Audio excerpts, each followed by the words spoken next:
Highness title after several settling a sexual assault lawsuit with Virginia Giuffre in 2022.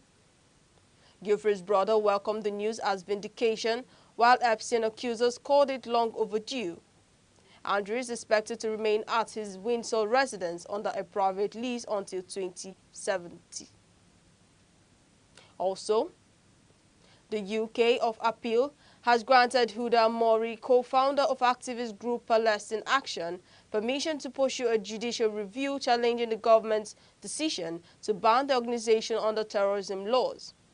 The ban, imposed on July 5th by Home Secretary Yvette Cooper, made supporting Palestine Action a criminal offense with potential prison sentences of up to 10 years. The Home Office cited the group's campaigns of criminal damage and intimidation against companies linked to Israel's arms trade as the reason for the proscription. Palestine Action has gained attention for its direct action protest against firms involved in weapon production for Israel, particularly following the outbreak of the conflict in Gaza.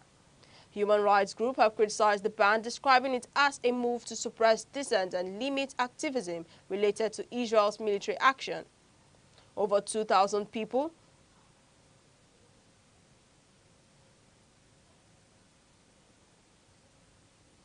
have been arrested since the ban took effect, with around 170 facing charges for attending protests, posting online in support, or displaying Palestine Action symbols. The Court of Appeal ruled that a judicial review offers a quicker and fairer way to assess the legality of the government's ban than the slower internal Home Office appeals process. This decision allows Amori to challenge the ban's legality directly in the High Court rather than waiting for the lengthy official review process, which could take many months. Legal experts say the case could set a precedent for how prescription orders are challenged in the UK. The Home Office has emphasized that Palestine Action remains a proscribed organization, while the court considers the review and warned that anyone supporting the group would face prosecution. The judicial review is scheduled to begin next month, and observers expect it to draw significant attention due to the high-profile nature of the group's activism and the broader debate over the limits of protest and civil liberties in the UK. In other developments, Colonel Michael Randarena has been sworn in as Madagascar's new president following a military takeover that forced President Andry Rajoelina to flee and led to his impeachment. The former Capsat army head thanked young Gen Z protesters whose demonstrations over power and water shortage sparked the political shift. He promised a transitional government, elections within 2 years, and reforms across governance, administration, and agriculture. Randarena signaled investigations into the state-run water and power company and hinted at closer ties with Russia. The ceremony at the Constitutional Court drew large crowds and marked a tense but hopeful start to Madagascar's transition. Observers note Uganda's Allied Special Forces Command (SFC) is increasingly seen as President Yoweri Museveni's private army, ensuring his 40-year rule and advancing his family's influence. The unit, once led by Museveni's son, General Muhoozi, is highly trained, heavily armed, and feared for allegedly abducting, torturing, and intimidating opposition figures. Critics warn the SFC undermines democracy and could trigger instability after Museveni exits. With Museveni's family holding key military and political roles, analysts said the dynasty appears set to continue, raising concerns over Uganda's future. In the meantime, Chad has reinstated its partnership with African Parks, the conservation group whose board includes Prince Harry, reversing last week's abrupt decision to cut ties. Both sides are now negotiating new agreements for managing Zakoma National Park, the Emedi Natural and Cultural Reserve, and the planned Oak Project. African Parks will continue to co-manage and finance these protected areas while talks are ongoing. The charity had previously faced termination of its mandate after Chad cited rising poaching, underinvestment, and alleged contract breaches. The move restores stability to conservation efforts in Chad and signals a renewed commitment to protecting the country's wildlife. Officials from both the Environment Ministry and African Parks emphasized that the agreements have been restored with full effect during negotiations for long-term collaboration. This news broadcast is coming to you live from Aneke TV.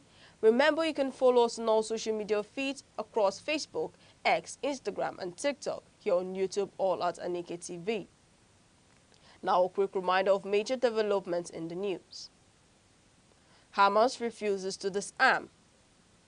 Bomb blast targets Italian reporter's car in apparent attack. Prince Andrew gives up Duke of York title amid mountain scandals.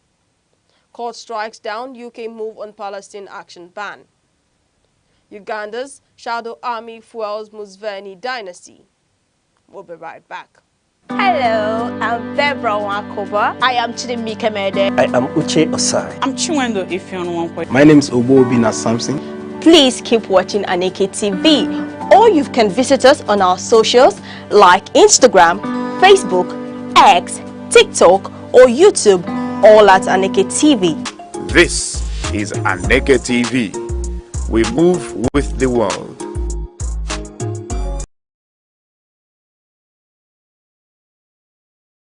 Welcome back. We bring you stories from Nigeria. Enugu State Governor Peter Mbah has pledged to transform the state into Nigeria's food powerhouse through massive agricultural investment and partnerships. Speaking during a World Food Day event in Enugu, Mbah said his administration is implementing projects aimed at boosting food production, reducing hunger, and creating jobs. He revealed that thousands of hectares have been earmarked for commercial farming, with plans to establish farm estates and processing centers across all local government areas. The governor said the initiative aligns with his vision to make agriculture a key driver of the state's economy. Mbah assured residents that Enugu would soon become self-sufficient in food production and a major supplier to other parts of the country, adding that his government remains committed to modern farming and private sector collaboration. Meanwhile, the Kebbi state government has dismissed reports claiming it hired a Chinese security firm, G-Safety, to tackle banditry in the state. Chief Press Secretary to the governor, Ahmed Idris, described the allegation as false and misleading, urging the public to ignore them. He clarified that Governor Nasir Idris' administration has not signed any agreement with any foreign company, stressing that the government remains focused on working with Nigerian security agencies to restore peace and protect residents. Idris also cautioned the media against spreading unverified information, reiterating Kebbi's commitment to supporting military operations and community-based security initiatives across the state. In an interview, Imo State Governor Hope Uzodinma says the wave of defecations by opposition governors and lawmakers to the All Progressive Congress APC reflects confidence in President Bola Tinubu's leadership. Speaking at an APC stakeholders meeting in Kebbi State, Uzodinma, who chaired the Progressive Governors Forum, said Tinubu's achievements were uniting politicians nationwide. He described the movement as proof that Nigeria is working again. Recent defectors include Governor Peter Mbah Enugu, Umo Eno Akwa Ibom, and Doyodiri Bayelsa, alongside several lawmakers. While critics call the trend a threat to multi-party democracy, APC leaders insist it signals renewed faith in the ruling party's governance. In a statement, Minister of Aviation and Aerospace Management Festus Keyamo San says Nigeria's aviation sector is facing a shortage of skilled professionals, prompting the government to recall and retain retired workers to fill critical roles. Speaking at the unveiling of the Isaac Balami University of Aeronautics and Management in Abuja, Keyamo said the move was necessary to sustain operations in key areas like air traffic control and aircraft maintenance. He commended the establishment of IBOAM Nigeria's first private aeronautics university, noting it would boost local capacity and reduce reliance on foreign expertise in the aviation industry. Now over to business. The Central Bank of Nigeria, CBN, and the Bank of Angola have signed a memorandum of understanding to boost bilateral financial cooperation and strengthen cross-border supervision.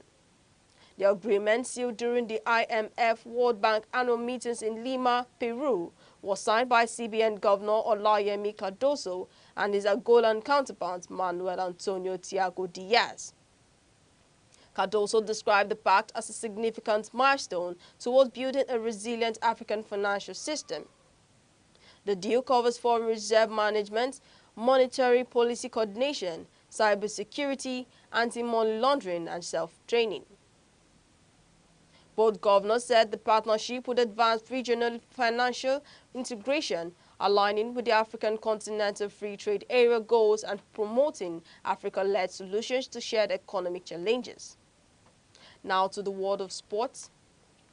Super Eagles midfielder Wilfred Ndidi has been appointed vice-captain of Turkish club Besiktas, following a decision by the club's board and president Sedal Island.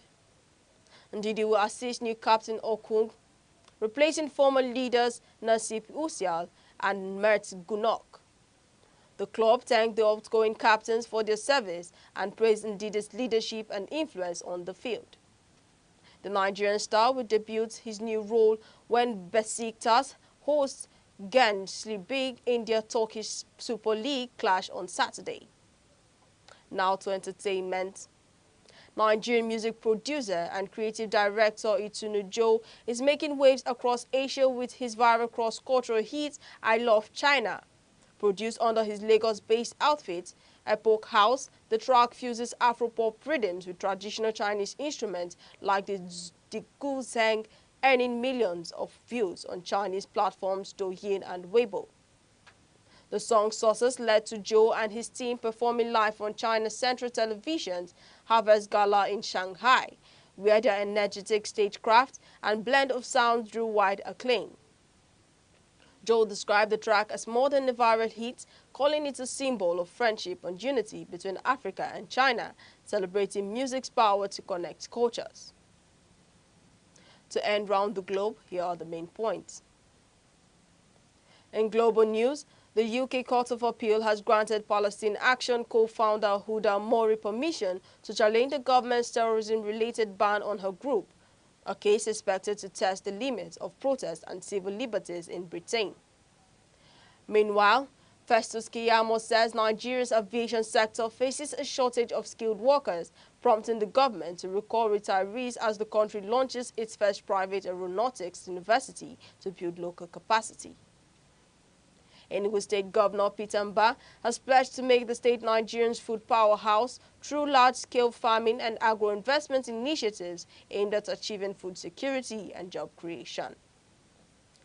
That ends the news.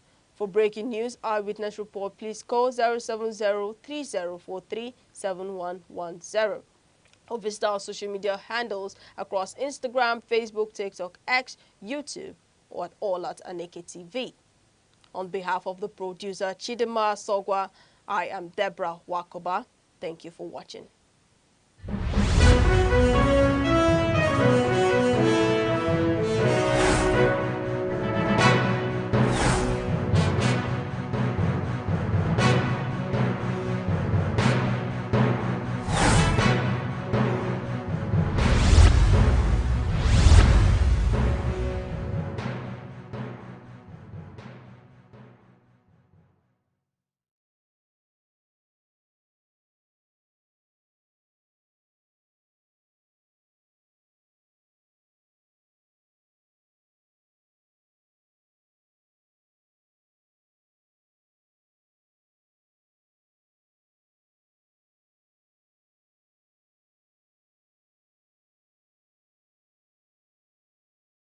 Hello, I'm Deborah Wakoba. I am Chidimi Kemede. I am Uche Osai. I'm Chiwendo Ifeonwankwe. My name is Obobina Samson. Please keep watching Aneke TV, or you can visit us on our socials like Instagram, Facebook, X, TikTok, or YouTube, all at Aneke TV. This is Aneke TV. We move with the world.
The red cap is a powerful symbol of authority, tradition, and chieftaincy.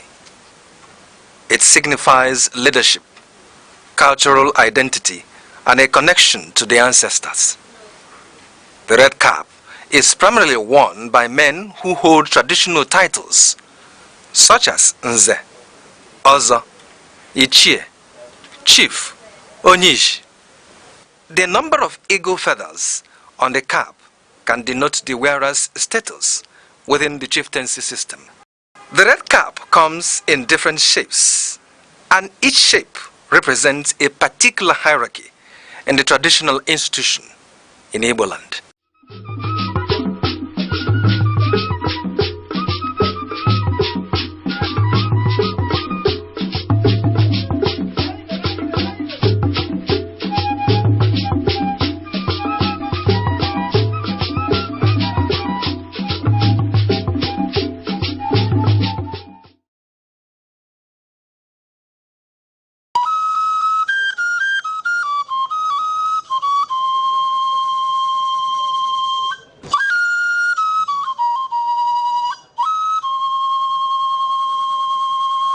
There are two types of kola nut produced in Nigeria: kola nitida, otherwise called gworo, and widely eaten in northern part of Nigeria.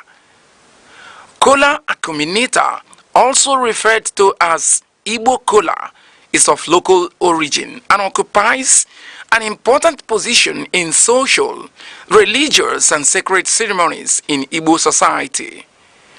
It is seen as a vital and sacred fruit in Igbo land and serves as the major instrument of prayers connecting the ancestors.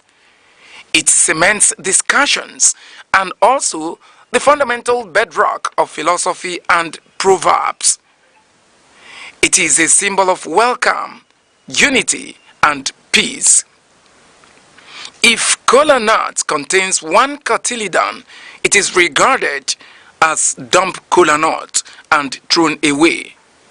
Kola nut with 4 cotyledons represents the 4 Igbo market days: Eke, Orie, Afo, and Nkwo. If kola nut contains more than 6 cotyledons, it signifies blessings and wealth, and it is celebrated. There is also another type of Igbo kola nut called Ojugo, which is referred to as the king of Igbo kola. The reproductive organ of the kola nut is referred to as the tongue, and it is removed after prayers and thrown to the spirit of the ancestors.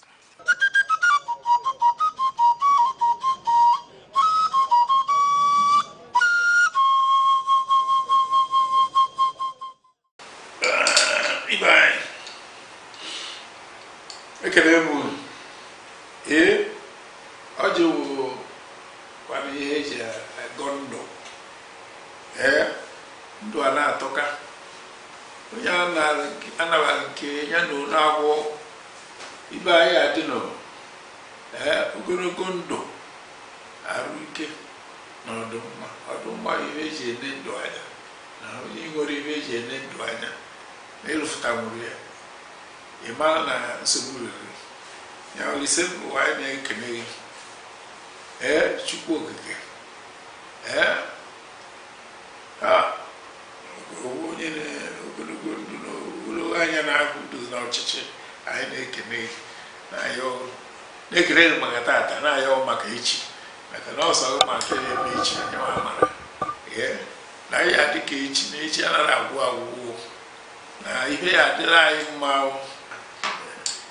ndị be anya onwekwana ihe ọzọ na anyị enye ndị ichie jupụtara anyị na-ere nke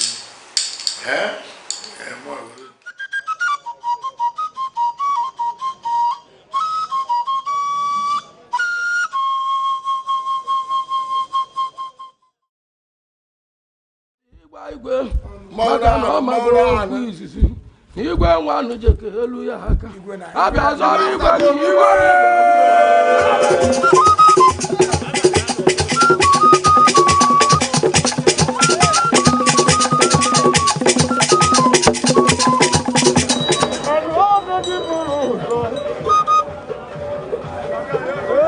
obodo ọlọkwa ebe nwa ya ji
na mbụ ọja m na-asị ekekele ụwa na ọkwa ọja ekenekwa gị n'eluigwe na ala na-ekene gị na urukpuru na kpakpando na-ekene gị na ugwu na ndịna na-ekene gị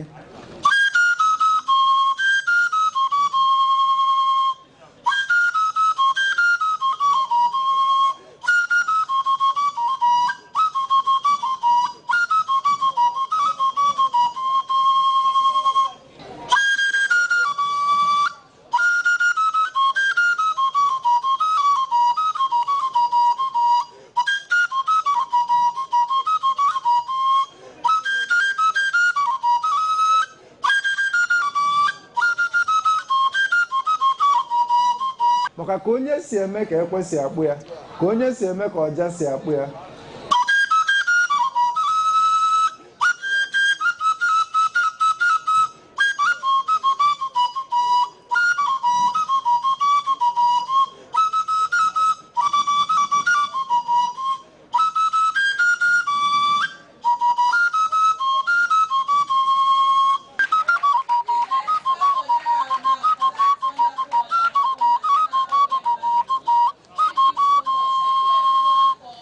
ihe a bụ Aneke TV.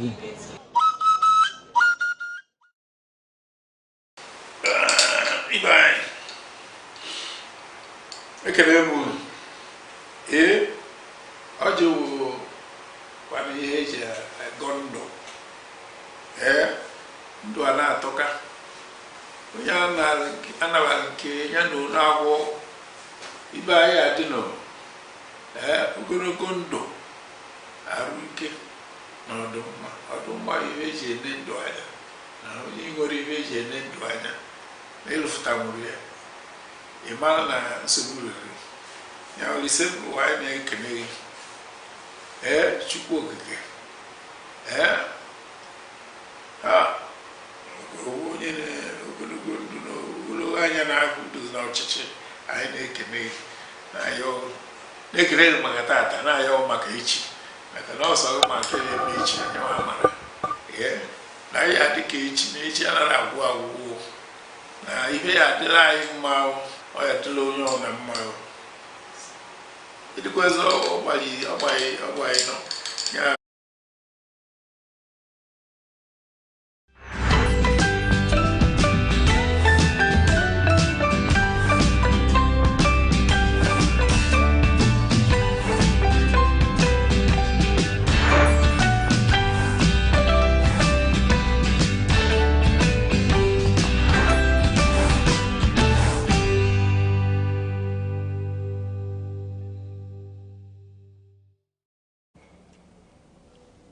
Good morning and welcome to the Week in Retrospect. I am Deborah Wakuba. And I'm Uche Osai. So we'll go on with giving you the review of the program for today. Yes, and today in the Week with Retrospect, we'll set the ball rolling with our Person of the Month recognition. And right after that, we'll bring you up to date with news reports and newspaper headlines throughout the week. And now to our Person of the Week of the Month in Retrospect is Professor Ogechi Adiola, and the Global Business and Science Leader.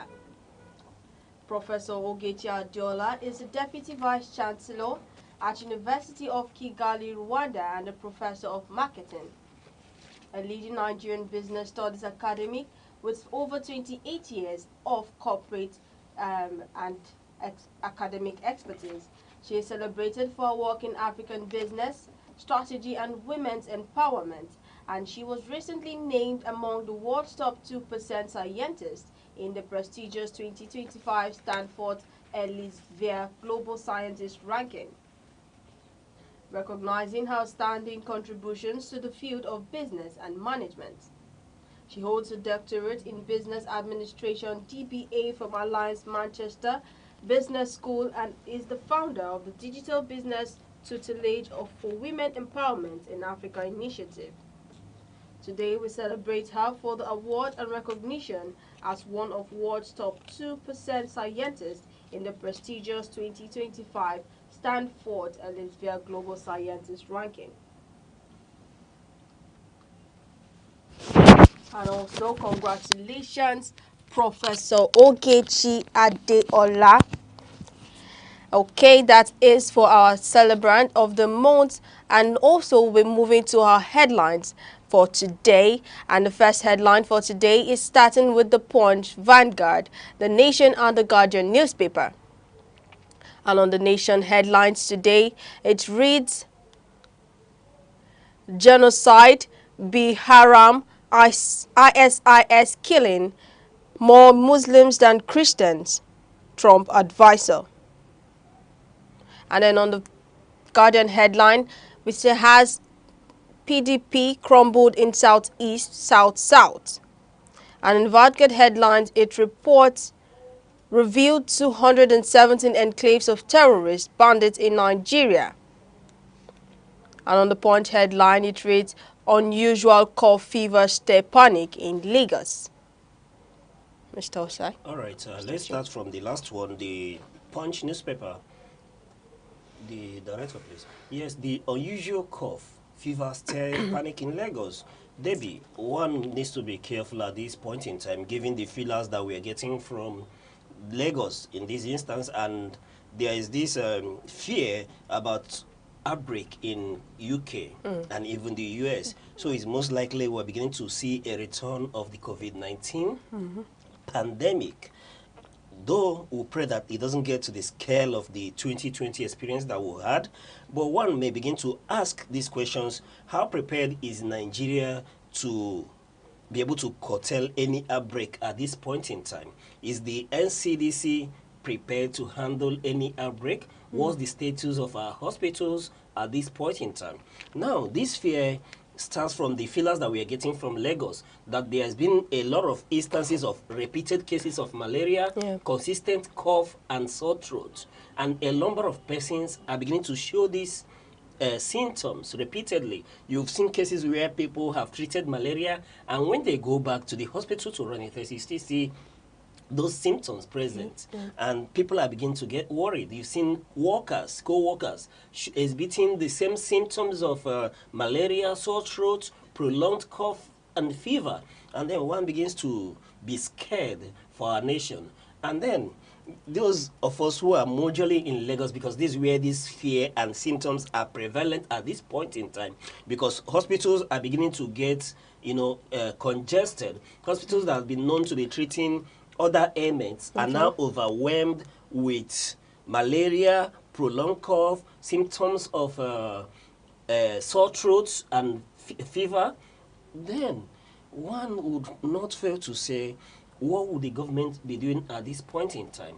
With this rising panic in places like Lagos, what will be the situation in other areas? Are we getting prepared? That's why I asked, what is the Nigerian Center for Disease and Control? Are they prepared to handle any outbreak at this instant?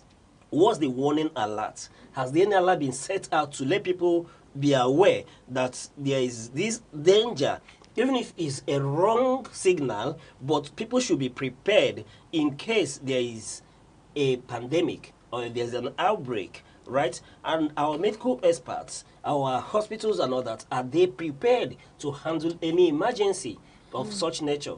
And these are the concerns that will begin to raise. However, one may begin to call on our government to begin to see that the airports, those traveling into the country, are screened. Let them go back to the pandemic measures that we took those years. Let's begin to screen those who are coming into the country to see that they are free from any symptoms of these COVID symptoms and all that. And if one is found to have symptoms of that, let them be quarantined on time. And then what is the measures in our borders? Are we policing our borders enough to see that nobody with such symptoms slip into our border? These are the measures that has to be taken into cognizance. And then when it's still just a scare, when is not grown out to be a pandemic, are we beginning to set up isolation centers in case it grows into a pandemic? What measures do we have in place? Do we even have medications to begin to counter this repeated symptoms and cases of malaria? Because there's a lot of, when you study this report, you see that there are a lot of apprehension, there's a lot of fear in Lagos, and given the level of interactions in between Lagos and other cities, you know that Lagos is a major commerce center in Nigeria, and there's traveling and out amongst Nigerians, the states, Yeah. you will see that whatever is happening in Lagos is easily spread across the federation. Yeah. So measures should be put in place, even in states where they've not seen any sign of these symptoms. Yeah. There should be measures in place to curtail it, so that Nigerians, if there is a pandemic, if we are going to witness what we experienced in 2020, let there be the measure in place for us to counter it. Yes, I know that we have experienced dedicated health workers, service health caregivers and all that, but preparation is key when it comes to what happened in 2020. When COVID is concerned, preparation is key. Awareness is also very important, and these are the measures we should begin to take, so that people will be aware that there are scares, there are fears. You understand? Even though it has not gotten to the level of pandemic yet, but let people go back to, to countermeasures. Live as if there is this pandemic in place, so that it doesn't get spread, because you don't know when during mutation you can't tell who has the symptom already until it spreads. And this, in given the nature of our culture, our environment and economy, look at the marketplaces, look at our schools and all that. So there should be measures in place. Reintroduce sanitation method where we have sanitizers and all that. All those face masks and all that. Let's begin to let's begin to get prepared to put these measures in place. Should this go beyond what is being witnessed in Lagos at this moment? Okay. All right, thank you very much. Now we'll be taking another newspaper starting on Monday, coming from the Nation headline that says federal government to ASU strike may trigger no work, no payroll. And also on the Guardian headline, it says criticism, outrage, suspicion trail presidential pardon of 175. And Vanguard headline says non-oil exports, local investors lose out of 4.8 trillion naira boom. And in the Punch headline, it says ASU rejects federal government's proposal, begins 2-week strike today. All right, let's take a look at the presidential pardon that is causing uproar in the nation. And Debbie, in as much as we agree that it is the constitutional right of Mr. President to grant state pardon, the prerogative of mercy is conferred on him by the virtue of our Constitution, Section 17 of the 1999 Constitution as amended.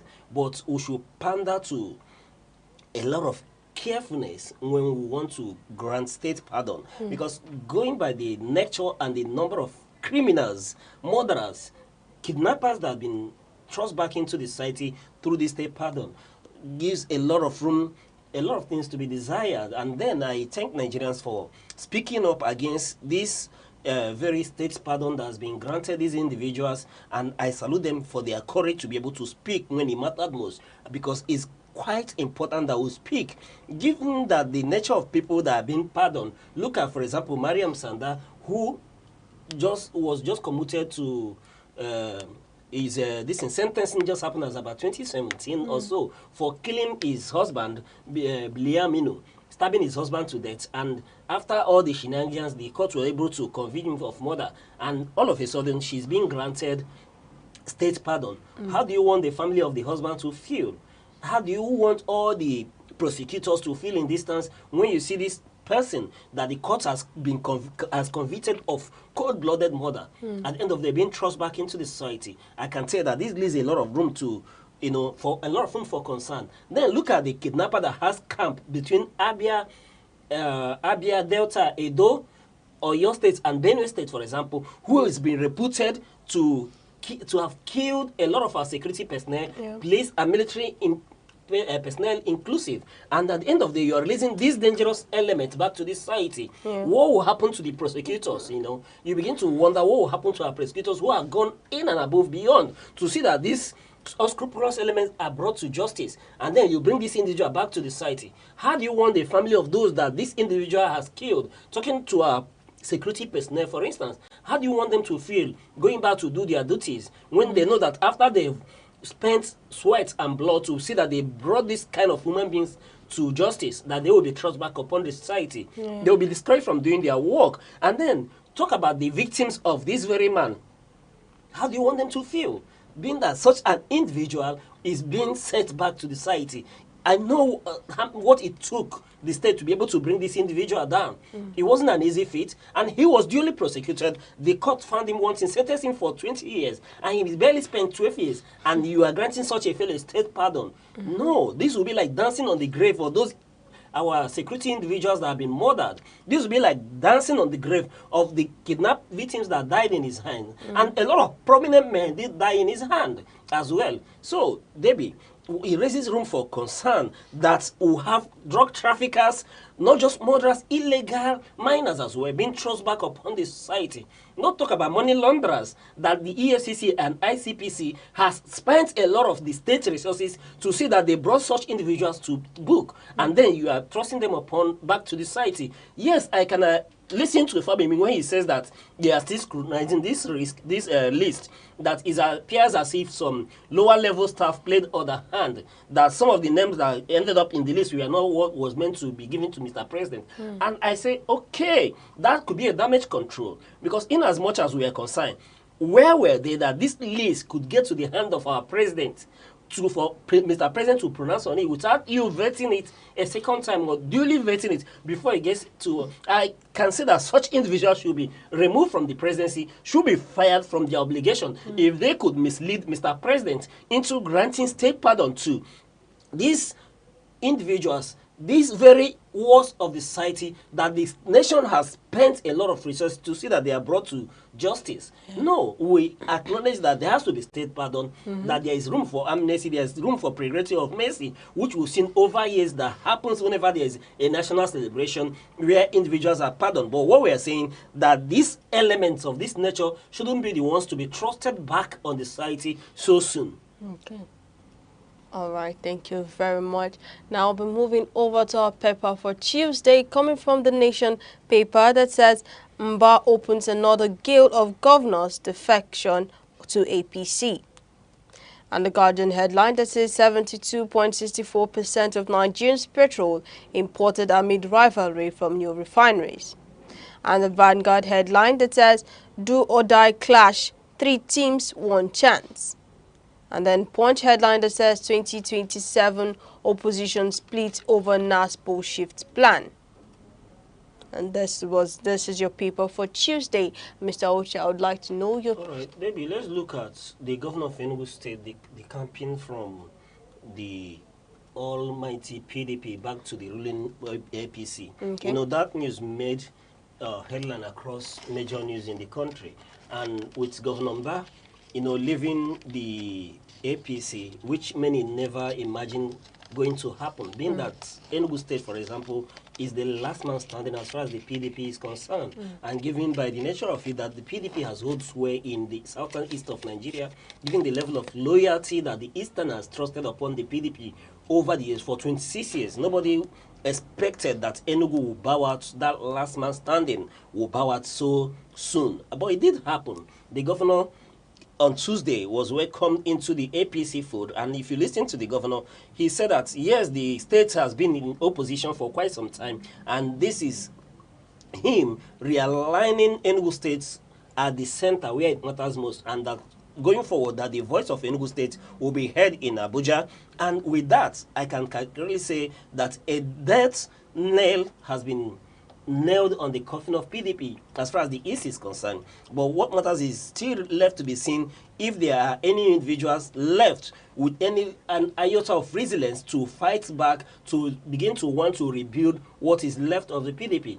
But I can categorically tell you that the PDP has created this room for themselves. What are the issues that gave right to the governor leaving the PDP? Because he warned them that indeed that he would leave the PDP. When you had issues where the government of Enugu State, being a PDP state, and the governor, who is the first-ranking member of PDP in the state, a state governor, has told you to leave the position of the secretary, the issue of Udokoye, for him, and then an individual in the party insisted that Sam Anyanwu, having left the position, going to contest for an election and lost, came back to reoccupy such position. And the governor categorically told you people that if you do not leave this position for Enugu State, that he will be leaving the party. And true to talk, he did leave the party. And this has created a lot of void. And he has signaled the exit of many other individuals who didn't want to take that position, who heard about the governor of Bayelsa State, that is equally has left the PDP, and we know that he is a preparation to move into the APC. Yeah. We know that the governor of River State,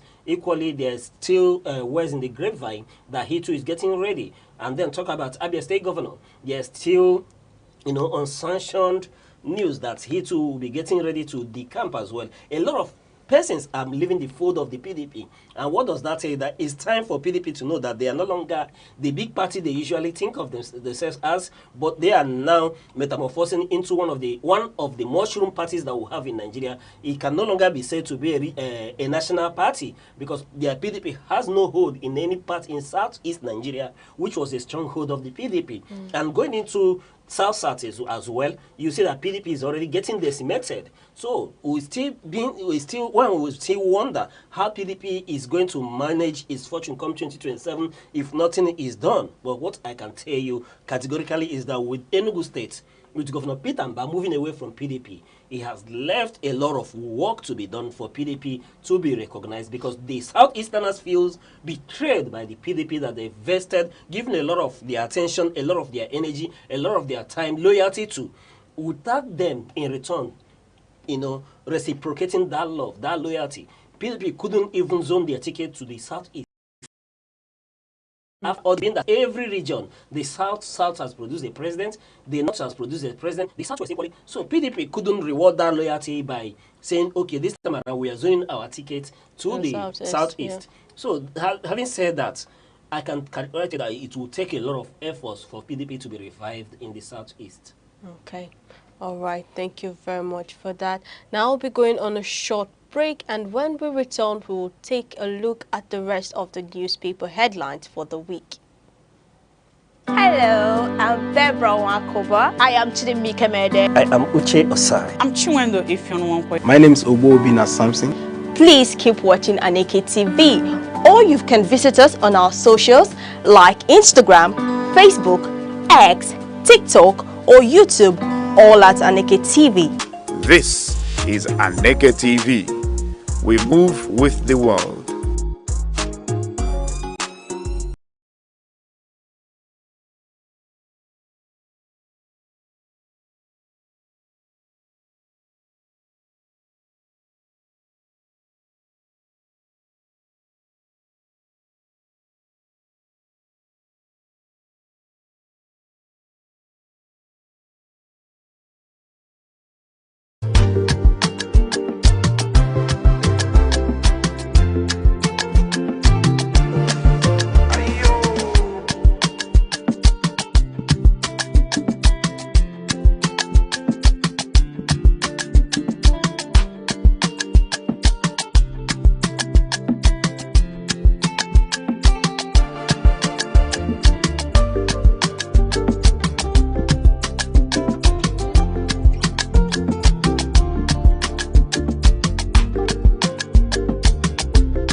In the week in retrospect on Aneke TV.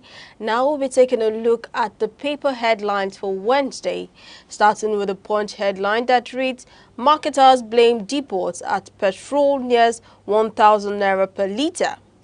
And also the Vanguard headline that says, illegal financial outflows worsening Nigeria's revenue problem, IMF. And also the Guardian headline that says, APC consolidates power as Mba ends PDP's 26-year reign in Enugu. And then to Daily Trust, Taraba governor, other bigwigs are APC. All right, let's look at the illegal outflow of foreign funds from Nigeria. Yeah, outflows worsening Nigeria's revenue problem. Now, it's quite unfortunate that we have to be reminded of this ugly trend by the IMF. illegal financial outflows. This has been repeatedly the case of Nigeria. I tell you that this has happened in Nigeria since the years of our fathers. Go back to pre-1999, even through the military eras and all that. But let's look at when we will return back to democracy from 1999 to date. And I can categorically say that this headline can stand for any month, any day of the week. But this has been the situation. There has been massive move of financial resources away from the nation.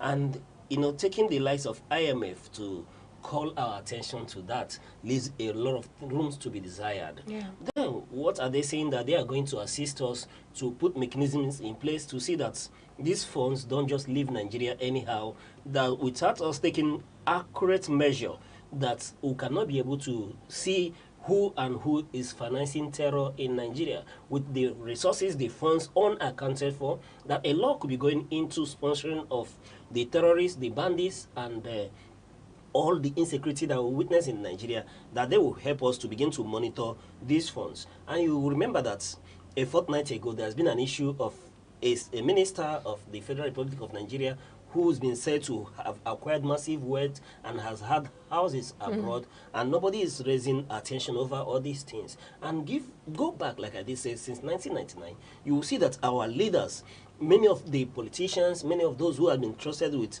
position of authority, who could not afford to build a house in their villages, now own houses in Europe and America and all that. And nobody has been brought to account how they were able to amass such wealth, given the short period of time they've been in power. And then this IMF now coming to tell us that they are going to help us to show us that these finances will not be moved away from Nigeria. And I begin to ask the question, IMF, who is IMF? IMF is still the International Monetary Fund, domiciled and populated by mostly the Americans, the Europeans, foreigners, non-Nigerians, you may say, coming to tell us about policing these unaccounted funds that has found its way to their nations. And then, if they are sincere with all this, then let them start about the receiver. Because somebody didn't say that if there is no giver, if there is no receiver, there will be no giver. Because there is somebody who is willing to accept these illegal funds, illegal stolen wealth. Somebody is ready to accept them, keep them in their nation. That's why you see them leave the nation. If there is no foreign country willing to accept these looted funds, I bet you that our leaders will find it difficult to keep or loot to that extent. So what I would encourage the IMF to do is to sit back, look inwards, and begin to talk about how do we repatriate these funds from the European countries that has been where these illegal financial looted funds are domiciled at. What are we going to do to see that they are repatriated back to the nations? These houses that have been bought with looted funds, what are we going to do to recover them? These are the areas the IMF will help us, not just coming back to Nigeria telling us about how they will show up to see that this. No, let them help us start dealing with receivers first. And when they have dealt enough with the receivers, I can bet you that the givers, the looters, will be very conscious. Even if they are going to loot, it will no longer be at the magnitude we are witnessing it. Because if you check the funds that have been moved away illegally from Nigeria, you will see that Nigeria will have been an Eldorado. We won't have road network issues. We won't talk about poor education. ASU will not be on strike today. You won't talk about poor healthcare system. A whole lot of things we will achieve. Workers will be well remunerated in Nigeria. But an individual pockets this whole money, moved it to a counterpart in the foreign nations, and they keep this money, and then IMF is coming to tell us about illegal foreign deposit. No, when they talk about that, I still see it as how Europe continue to underdevelop Africa, continue to underdevelop Nigeria. I see insincerity in it. Until you tell me, give me a list of where these looted funds are domiciled in your country, in nations outside Nigeria, then we may begin to listen to you. But I can tell you, and which is very pathetic enough, that our government, Nigerians, will wait for IMF to signal this malaria that has been eating up our nation. And I would tell you categorically that Nigeria can only be built by Nigerians. If we continue to wait for foreigners, for foreign organizations like the IMF, they would only pander to their interests. All right, thank you very much for that.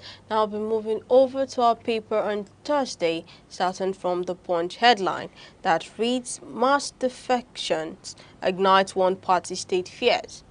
And the Vanguard headline that says, OB, Dixon, ADC rail against spate of defections to APC.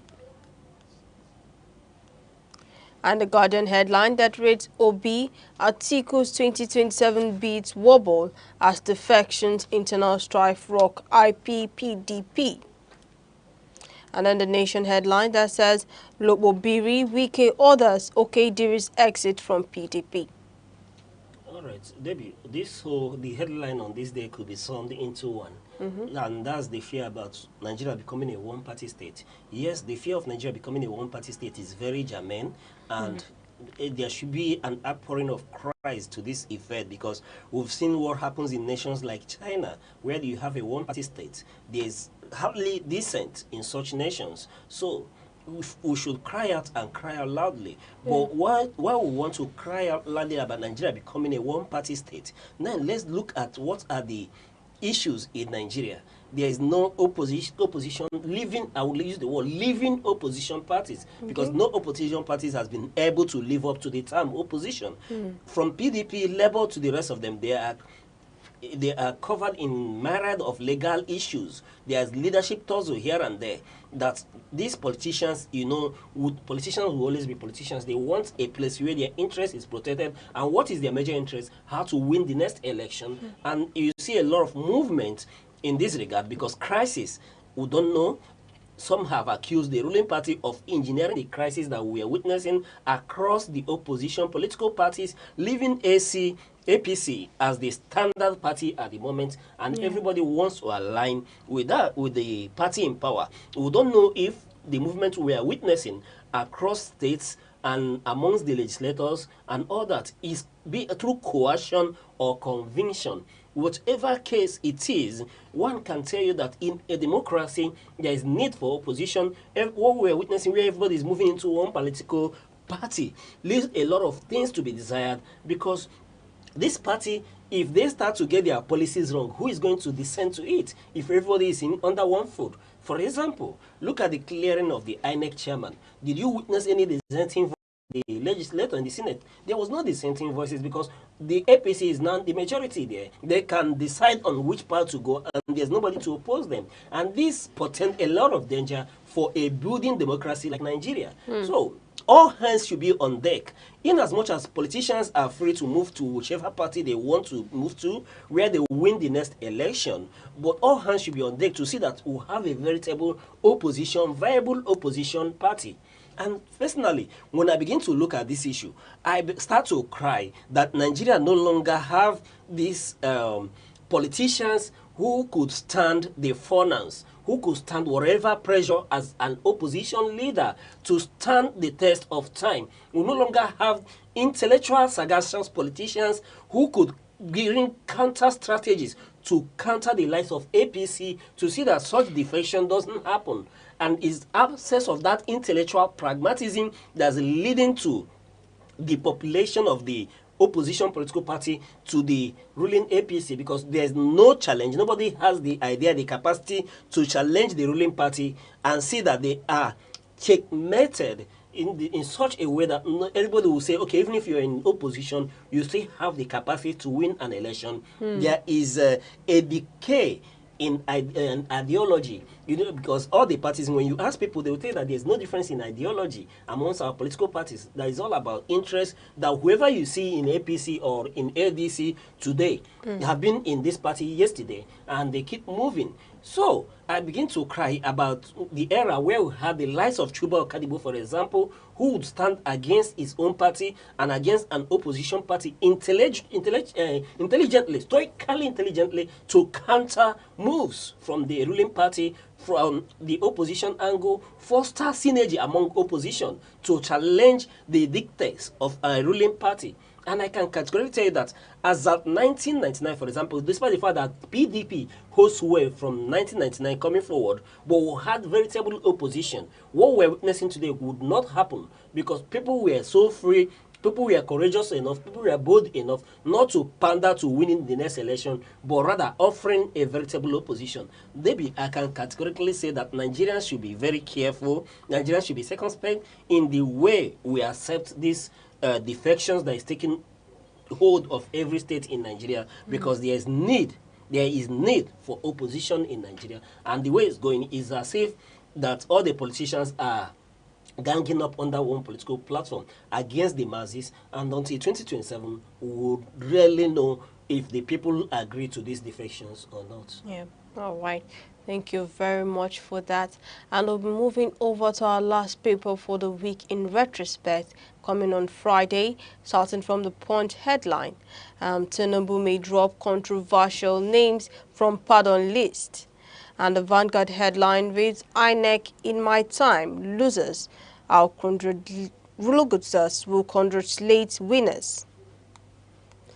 And also, in the Guardian headline that says how praise singers override party agenda, scorecards at rallies.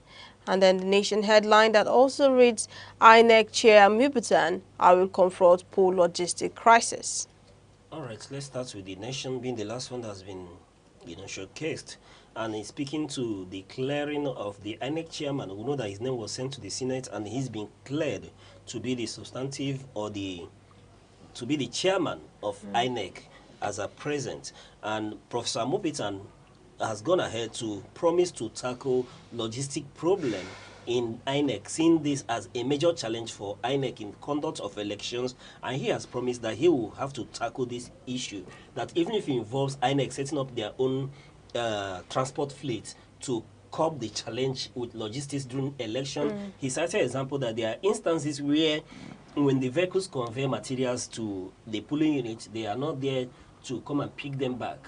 And he equally cited an example where his own wife had to go carry a generator from his own house to see that a pooling unit functions properly. And this is an area he has said he will tackle very well. He will tackle the issue of logistics holistically. And then we've heard him equally talk about auditing of INEC, that he will see to what really transpired in INEC all these years, so that things they will know where INEC stood on issues, what the stand of INEC is presently, and do they have the capacity to conduct the 2027 election. Then going forward, he's talking about reviewing the IRF, the beavers, although unfortunately he cited that what the law is that the IRF, the beavers, is not the collection system for election, that the law still recognizes manual collection of results. But we hope that with the good intentions that he has going forward to talk about setting up electoral offenses commission that will try electoral offenders, because according to him, our laws has not empowered INEC to deal with electoral offenders. But if electoral offense commissions is set up, that they will categorically see to it that electoral offenders are dealt with. And then in all, what he has signaled or said is that he will engineer electoral reforms and bringing back the integrity to INEC, which is the major issue with INEC. Talking about the image of INEC, you see that there's a lot of mistrust by Nigerians on the part of INEC.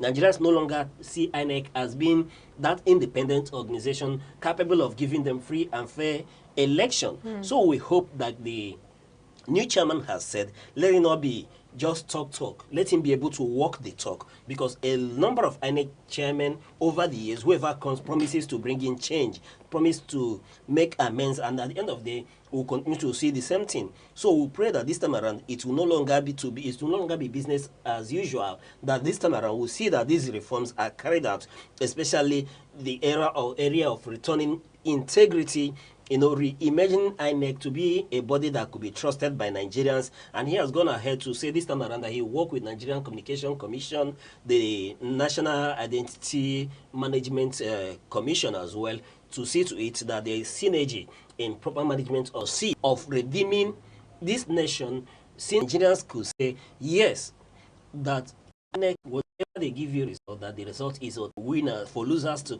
congratulate winners in Nigeria. The sources on this chapter will start to be curtailed, and that over the years, that is we have to go to court until the court they pronounce it before. And if we could begin to the arrangement happens and ends at the board or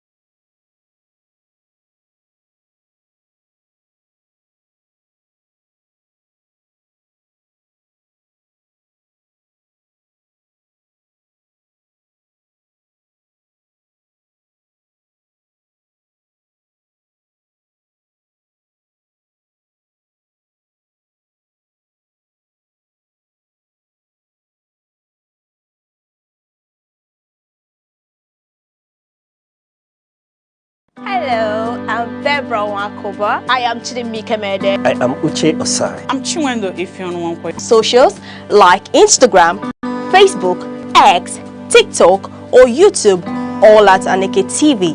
This is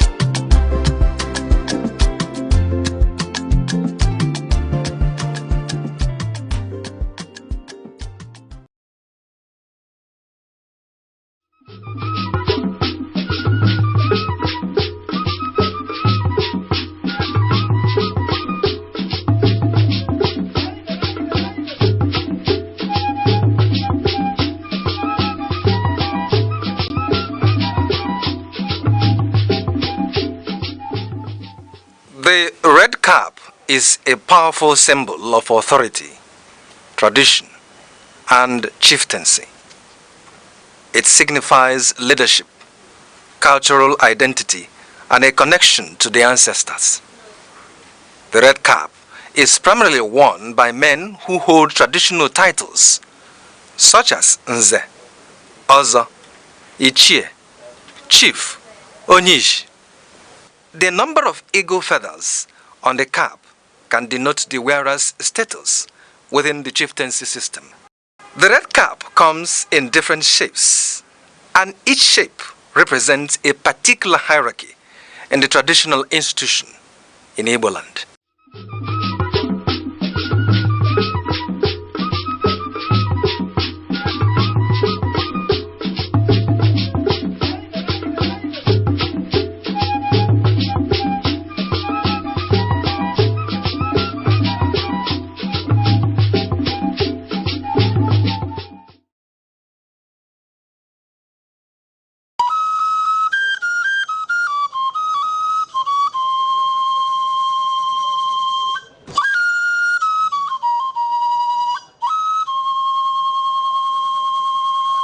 There are two types of kola nut produced in Nigeria: kola nitida, otherwise called gworo, and widely eaten in northern part of Nigeria.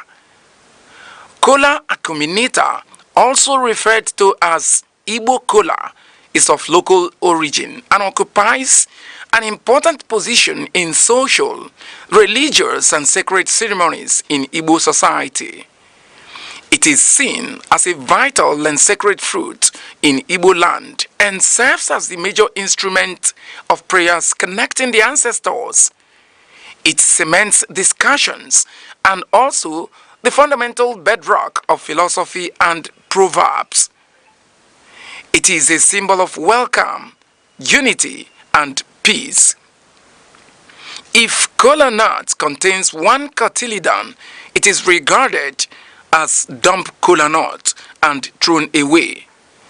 Kola nut with 4 cotyledons represents the 4 Igbo market days: Eke, Orie, Afo, and Nkwo. If kola nut contains more than 6 cotyledons, it signifies blessings and wealth, and it is celebrated. There is also another type of Igbo kola nut called Ojugo, which is referred to as the king of Igbo kola. The reproductive organ of the kola nut is referred to as the tongue, and it is removed after prayers and thrown to the spirit of the ancestors.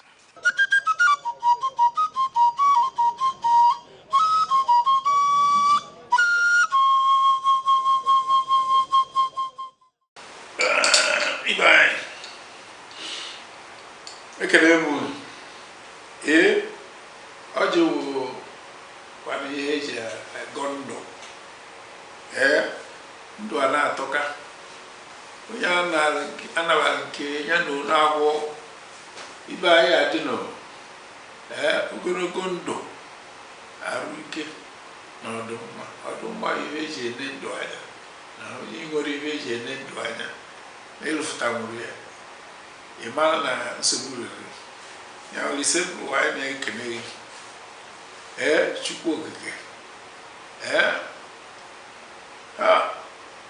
onye ogologo ndụ na ogologo anya na-ahụ udo na ọchịchị anyị na-ekene na-ekene gị maka tata na-ayọ maka echi maka na ọsọ maka eme echi anya mara na anyị adị ka echi na echi anaghị agwụ agwụgwụ na ihe ya adịrị anyị mma ndị be anya onwekwara ihe ọzọ na anyị enye ndị ichie tipụtara anyị na-enwe nke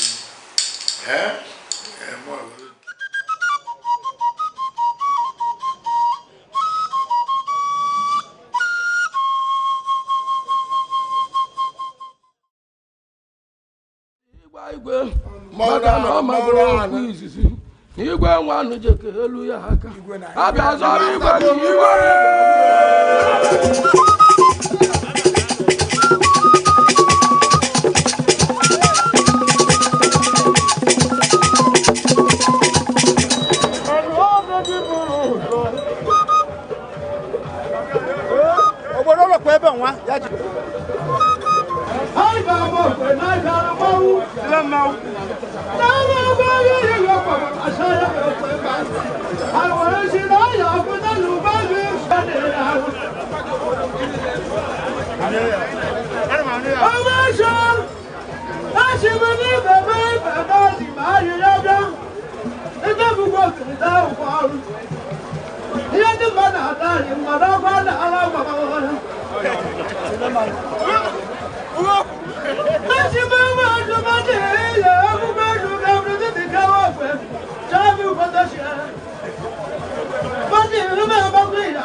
na mbụ ọja m na-asị ekekele ụwa na ọkwa ọja ekenekwa gị na eluigwe na ala na-ekene gị na urukpuru na kpakpando na-ekene gị na ugwu na ndịna na-ekene gị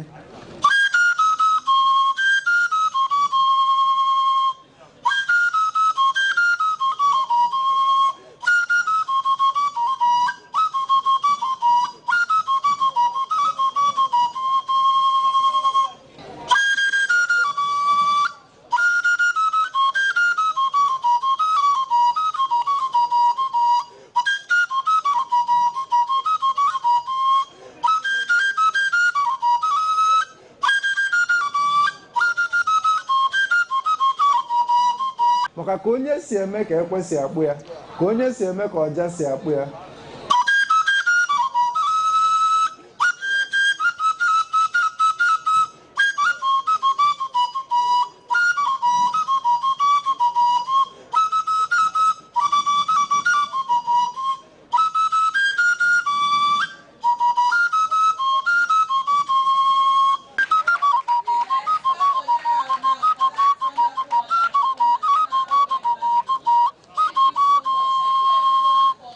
ihe a bụ Aneke TV.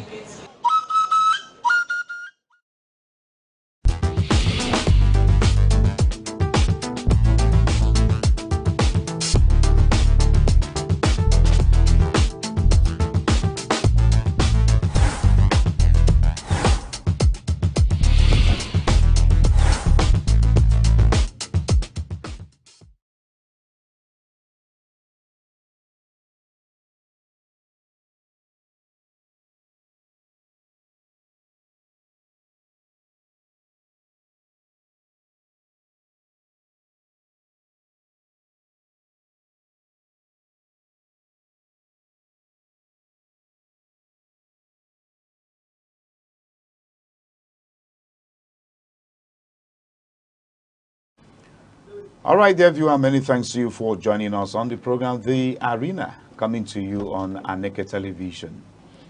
Okay, my name is Chris Anibogu, thanking you for being our wonderful companion on today's show. The Arena, as you know, is where we meet to take on born and topical issues and matters facing us as a people in the society. Here, we take on these issues as we host analysts and guests who come to offer their thoughts, their opinions on these issues and matters. So thanks for joining us today. Okay, our guest today on the show, I'm going to call him before I call the issue on the table. He's a political affairs analyst. His name is Onyedika Abo. It's a pleasure having you on the Arena on Aneke TV today, sir. It's my pleasure to be here. You're welcome. Thank you. All right, our matter on the table today on the Arena is Governor Mbaz's defection to APC, that's the All Progressives Congress. Issues.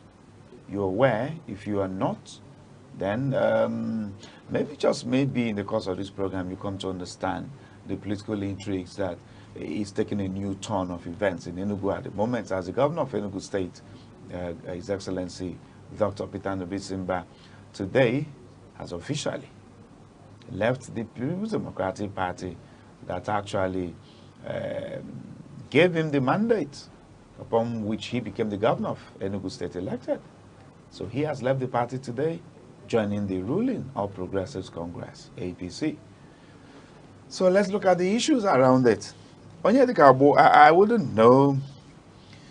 You are not a politician. You are a keen observer, but then you are from Enugu State. Good. I wouldn't know what it may be for you. The development so far with the governor, Dr. Peter Mbah, leaving the PDP for the APC.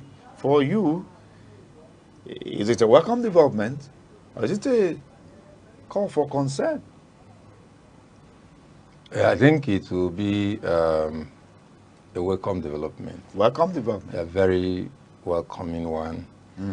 But where I will borrow a bit of that concern is the acceptability of the people of the region and the state.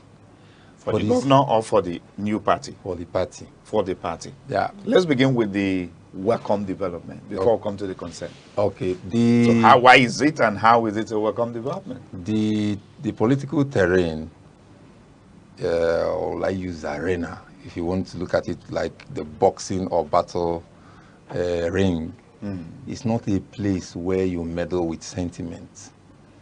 It's not a place where you look at faces. Why is so is because there are rules. Every game has its rules. There are rules of the game. Rules of engagement. Yeah, and if you are not following that rule, you'll be skipped away. Just like the minister who also played politics, but which of the ministers? The former minister. Former minister? You're talking from Enugu State? Yes. Okay. The former minister of Science and Tech. Exactly. Okay. When he started on another TV station, I actually did an X-ray of some of his activities and said they were unbecoming of a federal minister. Now, if he had succeeded, that does not mean that's the way politics should be played. It means he got into the arena with the wrong game. But maybe because of certain considerations, like people use the connections of those who they know to go against certain ethics, and they still succeed and find their way. So back to why it's welcome development that Peter Mbah is entering APC now is, of course, where he got elected was on the platform of PDP. That's right. Every person who has followed the trend of events will know what is happening in PDP now. So it will be suicidal for him to contest his second tenure on the platform of PDP. There are already traps set for him, of which he knows, because being the chief executive of a state, he has a lot of intelligence, security report and intels. So he already knows that they are waiting for him somewhere, only for the nomination, after the expression of interest form, for nomination form to be signed by either of the two of these particular people, and then he will lose the legitimacy of the candidacy of the PDP. Permit me to jab in now. Okay. You say they are waiting for him somewhere. Exactly. And then you say they will sign the nomination form. Who are they? Okay, now PDP currently is in court of who is the authentic national secretary. I think that's been resolved. No, the resolution was not ratified. Okay. If it is resolved and ratified and the party moves ahead, nobody will have issue. You will know that PDP had a fallout and then got it sorted out. It's not yet sorted out. Again, there's one man somewhere who was part of the building, who was part of the house, PDP house, who has sworn to himself that he will not rest until the party is totally destroyed. Who is the man? And can we know who the man is? I don't want to give him credit on this program. You don't want to give me credit? I wouldn't mind. Unless you want I would not mind. Let's have it. It's politics we are talking here. Now, what I want to concentrate in the effort of this analysis. Maybe let me try to take a guess. A peep in your heart, in your thought. You refer to the current minister of the FCT. Yes, okay, if you want to let the cat out of the bag, there's no two ways about it. Okay, just go ahead. Now, you know that you are living in a house that is prone to collapse. So you live in a house whose its foundation is faulty. You know there are chances that your shot might get fired at the wrong direction. So why take the risk? Why concentrate on fighting in an already leaking and collapsing structure when you can actually take a walk out of it and find yourself in a new apartment that has better structures, interior, and whatever facility that is needed in a house. Again, it's a welcome development because PDP, being a party that has been, Ndibu have been sold out to, been in love with, it's like they now took it away from every other geopolitical zone in Nigeria. He came and domiciled it here. They supported people from all parts of this country to be president.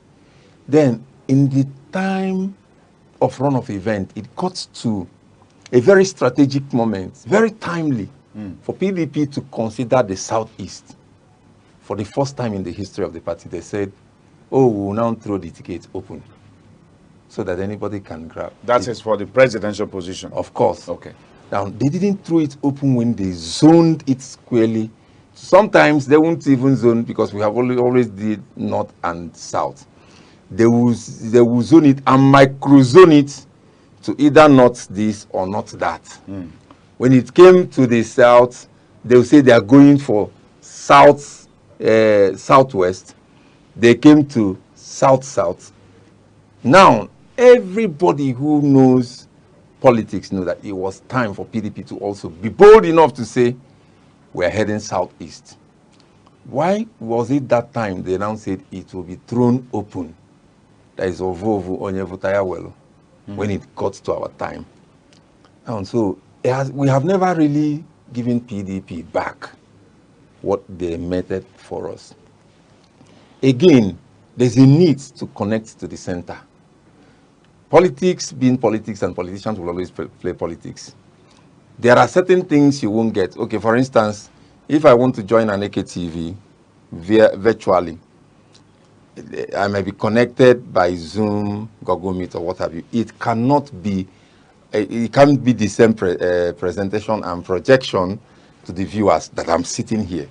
So there's a need to connect to the center. There are certain political gameplay that might not be openly spelled out, but you need it when you have become close and connected to the center. For you to have free access, for you to attend APC Governors Forum meeting, for you to have close relationship with the president, not just because you are a governor of in a state in the country, but you're also a member of his party. We might try to be critics and then say, oh, why must it have to be that? You know, maybe you look at the Western world and what have you. The truth is that there are certain things that you connect to a person because you have the privileges of being on the same platform. There are certain discussions that are,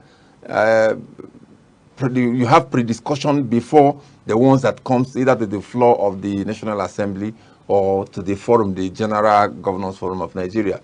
So there is also a need for Peter Mba. I think that's even the most key welcome development of his defection. Which is? For Peter Mba to use this move to show our people that these emotions and sentiment and attachments to a political party that does not even give us the same, that does not even reciprocate the same love, that we have to look at politics as politics. Politics is not church worship. Politics is not kindred meeting. Politics is politics for a reason. I have always wished that before he does his 8 years, that he defects to APC. It has always been your wish, all right? Yes. Oh, Because really? this morning, somebody reminded me. I didn't even, I've forgotten it. Somebody reminded me, do you know that immediately after the election, that you were saying that you are seeing the chances that Mba will eventually defect? And people were saying, even if he will do that, it will be after 8 years. And I said, no, it won't make any sense. It will be good to defect when he's about to go for his second term. There are lessons we need to learn from it as Ndi Enugu.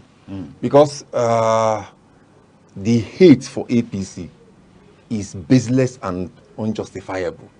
So it's an opportunity for our people to now start learning that politics is not what you do with a lot of attachment. And even those who play politics with their wealth and every being, you don't put that so much attachment to a political party. That is why they say there's no permanent friend, there's no permanent enemy. It is all about interest. So where does your interest lie at this particular point in time? Are you going to say your interest is more in the party or in the governance of the state? So I'm particularly pleased about this move, because when I supported the governor for his first time during the election, I've never supported any PDP governor before. Oh, really? And I wouldn't even have supported this current one until certain persons close to Peter Mba started telling me, oh, this one is different too. I think you might like to hear from him. I didn't even give him that benefit of doubt. I already say, oh, it's PDP, count me out. Apart from wanting to run on the platform of APGA, I was saying that whosoever APGA brings, I will look at. I believe that APGA definitely will have something better than what PDP. And I was already working in that line before this Peter Mba candidacy was sold to me. I went, spoke with him, got very impressed. So I said I will support him for governorship, but I won't support the PDP candidate for presidency. Okay. A lot of people who were in PDP then were saying, even if you won't support Mba, would it have to be APC? You know, it's like most people who have known me over the years for my criticism, activism, and other things, when they hear that APC thing, they say it does not really, the you we know shouldn't have anything to do with APC. And he has always baffled me. Because if you know a person, before you come to that conclusion of what he ought to do and not ought to do, you have to study it. Because knowing a person facially, those who have always watched me, heard me on radio, seen me on social media, that is not knowing me. You need to know how critically I look into matters before taking a stand or decision on it. Okay. So I supported this current president, and a lot of people will say, for what reason? And you know that's a talk for another day, because if we delve into that, it will take the whole time of this program. I looked at the antecedents of what he has done and who he has been. Has he really been a Democrat? Yeah, I know those perceptions about him having Lagos at their broadcast and all that. But whatever flies or trends does not get hold of me. I took my time to do my research. I said, no, this is the man to go for. The president? Of course. Bola Tinubu. Exactly. So even those who saw me supporting Peter, they actually approached the governor and said, this person can't be serious. So he's supporting you, but he is also rooting for an APC president. And that was when I know that this governor is a dynamic politician. Dynamic politician. So okay. wait. They said my affiliation with APGA was an issue. The governor called me and said, I'm still a candidate, not the governor now. Some of these people who are raising these excuses, for me, I don't have a problem where you are affiliated, as long as you're giving me your support. So, but whatever you think you can do to manage the people in the political terrain, please do it for me. I said, okay, the affiliation will hold on. And I made it public. And when they came for that presidency thing, the governor outrightly said, as a candidate then, he said, no, we can't keep doing this. And I was looking at it, I said, this man is not like a conventional politician. So he said, we can't keep doing this. That he should seal away his APGA affiliation. Now you want to tell him who to vote for presidency. What are you interested in? His support for us or who he votes? He votes as the presidency. That's how that noise died down, because they were making a whole out of it. And I'm enjoying it now that I see all of them carrying broom Those who said crucify Onyedika for even daring to support, all of them are having broom in their hand as we speak now. And they are saying APC. So in Igbo language, it is said that Onu ahubulu Goliaso Alachage. And was the Hakole, Colonna Alacha. So, you know, it's a special day for me personally. Outside what the state is the transition in the state. I love what is happening. I love it because it's a hard lesson for those of us in Enugu. Whether some of us will learn it the hard way or will come to realize actually it's not about politics or political party. It's about delivering the dividends of democracy to the people you're governing. Thank you very much, at least for the lengthy explanations around your perspective and your position on this development in Enugu politically. I want us to take the points one after the other. I've been able to pinpoint 3 positions you've taken as to why this defection by the government in Enugu to the APC is a welcome development. 1, crisis in the PDP. 2, paying the PDP back for not having done well for the people of the Southeast zone. And then 3, connection to the center. So I want us to look at these points one after the other. The crisis in the party PDP. We know, we understand what actually transpired. But that should have been in the past because, yes, Senator Anyanwu left at a point as the national secretary of the PDP to run for the governorship position in Imo State, which he lost out to the incumbent governor Hope Uzodimma. And then he returned to continue his role as the national secretary. But before his return, Governor Peter Mba, being the leader of the PDP in the Southeast, had already declared for Udo Okoye to go replace Senator Anyanwu as the national secretary.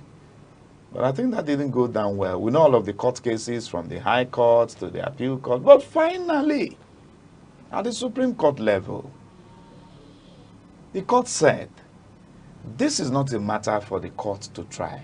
It's strictly an internal affairs of the party. Maintain status quo, go and resolve. And then the others in the party came together and said, Udo Okoye, hold on. Peter Mba, calm down. The party will be having a national convention later this year, November, which is just a stone throw from now. Allow Anyanwu run as secretary. After the convention, new persons will emerge. And then the party continues. And I know they are preparing seriously for their national convention. So where then is the crisis in the party that should warrant the governor Peter Mba leaving the party that gave him the platform to become the governor? Why are you not looking at this as a betrayal of trust? And that's why I said politics does not accommodate sentiment and pitying and crying and emotions. These things, they don't work with politics. If you go through the memory lane by your explanations now, I would think that you also know that the PDP is in one man's hand. You know, there's a way you journalists do. Sometimes you know the truth, but you don't want to say it. You either tilt towards a particular narrative or you want your guest. You want it to come out from him. Wike is not yet done with PDP. He's not yet done with the PDP. And he always makes it very open. I love the fact that I'm not a big Wike person, don't like him for anything. I've always said this in my interviews. But you know, you might not like a person, but he'll be doing your bidding. You need to thumbs him up for doing that. Anything that will destroy you. There was a time, one of my titles in Enugu is anti-PDP. Some of the boys that worked with, especially the immediate past governor, Buruburu, they said the hatred for PDP runs in Onyedika's blood. And I've always argued it's not about hatred, it's about the argument of merit. There are a lot of reasons why I never considered that party for anything. So now it comes to a point where the party will be entirely buried in my state. And you don't think, you don't find justification for me for having stood all this while saying we should stop mentioning that. And it pains me the more when people say, but you know that Enugu is a PDP. What, meaning what? What has PDP as a party done for Enugu State? It produced Governor Peter Mba as governor. That's one good thing the PDP has done for you. Well, for you, is Governor Mba not a blessing to Enugu? No, don't see it from that angle, because when Mba was even contesting, he wasn't very comfortable with a lot of things in the party. Within the PDP. But this is where he has found himself and as a candidate. And like he said to me personally, he said, just allow us to win this election. Whatever you can do to make sacrifices. He made a lot of sacrifices. Even as a candidate, there were certain things he was very firm on. I know that this man is not coming to run government like conventional politicians. So. Could we put it this way? Maybe the governor, Peter Mba, wasn't really more of a PDP person. He was more of an opposition politician. But then he just cashed in on the opportunity provided by the PDP as the major party in Enugu to get his governorship position. Maybe that's why it's quick for him now to abandon that PDP and take to the opposite. To the you might not use the word. Don't use the word abandon. I can borrow that leave of not really a PDP person. Not really a PDP. Yeah. He really was. From ab initio. Exactly, because even when it's in the takeoff of his political career, he was not in PDP. He was also in Apuga, like myself. Oh. You know, exactly. When was that? Because we understand he was a former chief of staff to the former Yeah. Before he even met Chimaroke for the first time. Commissioner for Finance. It was from Apuga that Chimaroke, one of the former governors, pulled him into PDP. Oh, really? Yeah, the first election Peter Mba ever went for, not contesting as a candidate. I think he ran for council or something, but he was very strong Apuga person, then. So then he did some exploits that the governor heard of and said, I need to know the young man who you said did this thing. That's how Peter Mba was brought to him. And after engagement with him, he said, no, I need to. And that's one good thing I give for Chimaroke. He recognizes assets when he see one. Okay. Even in the raw state, he will say, get me this person. Now back to that story of Mba not really being a PDP person. He felt, just like you said, okay, even when he comes around, because after his very short time in Chimaroke's government, he left government. And he has always encouraged politicians to do that. He said, when you do your bit, leave the space. Go do some other things. If you will eventually come back reloaded. If you don't come back, we must not all die. That is why he is doing everything possible to kill this, career politician mindset. That from year to year, you are a politician, you must be in every government, or politics will pay your bill and all that. He doesn't believe in that. Now, when he saw PDP and has looked at other parties, he felt that PDP is where I can get this. And he projected his governorship ambition years way back. And he did some steps. There were some things he did. Some of them were very, just like this one he took now, very harsh and tough decision. He said, but this is the way to go if I'm going to get this. Then if I do and pull these bullets, it doesn't work, then just go home and rest. I don't want to be contesting every time I'm either a candidate. So he left. When he was returning back, returned very resoundingly. He became the governor. Right from when he was a candidate, I didn't see him do much of a PDP thing.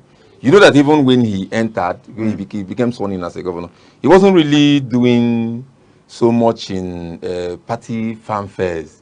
He didn't really believe in that.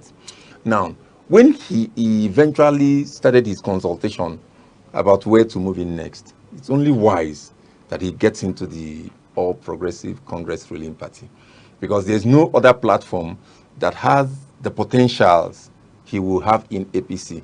So people should not look at it from the angle of abandonment or betrayal.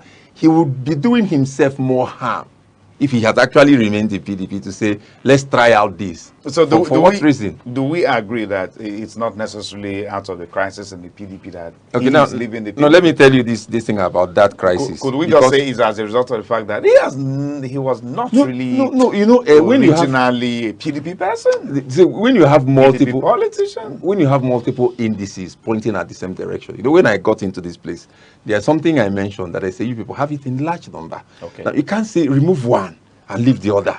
You have up to 12 to 13 or even 20 pointers to the same thing. You don't, some might be more, you want to play it because, majority, people are saying, but how will the people feel? I've heard a lot of people that are even mourning, saying, "Oh, Aloe, man, oh, how can Peter? Oh," and I ask them, "What is your business? Why are you not seeing the chances in this?" I've not got any tangible reason from anybody. Now, if he dares say convention is coming, like you said, and they are preparing for it, and then in that convention he gets skimmed out again, what options would he have? Maybe then it will be justified. No. If you see, maybe then his defection will be justified that the convention has let me tell you actually not come to Chris. his Let favor. me tell you this: Peter Mba's defection will never be justified in the mind of people who refuse to see reasons in any way. Even if he defects when PDP is on fire and people seeing that the house is really burning the place down, a lot of people will still prefer that he stays there. These are some of the attachments our people have that are business. From they are always from we've seen a savior who is taking us to promised land. From there are so many things I see our people get attached to, and these things are petty things. I like a man like Peter Mba, who takes tough decisions, who makes his statements in a bold and loud languages, and most of the time he knows that there will be these backlashes, and he has always known that there will be antidotes to it. He will say, well, look at the end point from where we are starting. A man who saw tomorrow and draw it closer to today. And that's why tomorrow is exactly. Is the mantra. All right, let's leave the crisis in the PDP now as a reason for the defection. Let's look at the other points you made. Paying the PDP back. Yes, your explanations, well understood. The Southeastern people of Nigeria embraced PDP from 1999, gave their major support to the candidacy of Chief Olusegun Obasanjo, who is from the Southwest Zone. Even though we know that a Southeasterner, what's his name? Late former Vice President? Alex Ekweme was actually on the race, but then he was asked to step aside so that the Southwesterners could be assuaged, okay? Going by what happened with the June 12th annulment of MK Abiola's victory. After Obasanjo's era in office, PDP projected a Southerner, Goodluck Jonathan. The Southeasterners supported. Well, there came a time when the PDP again was on the race for presidency in Nigeria. And then they went north, taken to Alhaji Atiku Abubakar. The Southeasterners supported. And then in 2023, they came south. And instead of microzoning to the southeast, they threw it open. We understand all of that. And maybe that was why the person of Peter Obi had to walk away from the party in protest to join the Labour Party with his obedient movement. Paying the PDP back for not having paid the Southeast back. But then Peter Mba is not in the race for the presidency. He's not in the race for the presidency.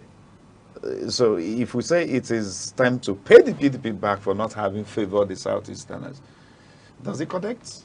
The question I should be asking is, go ahead. Does it connect? Why this attachment to PDP? By the Southeasterners?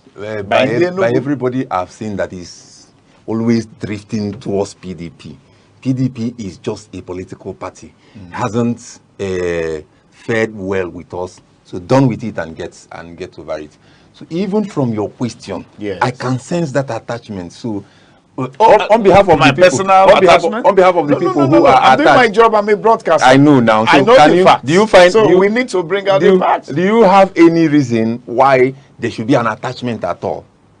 If you have, let me, maybe I can. No. I am the anchor. Okay. You are here to express now, your view. Let me tell you this. Peter Mba might not be in the race for presidency, but he's still on that platform called PDP. We should stop hearing anything PDP in the entire Southeast.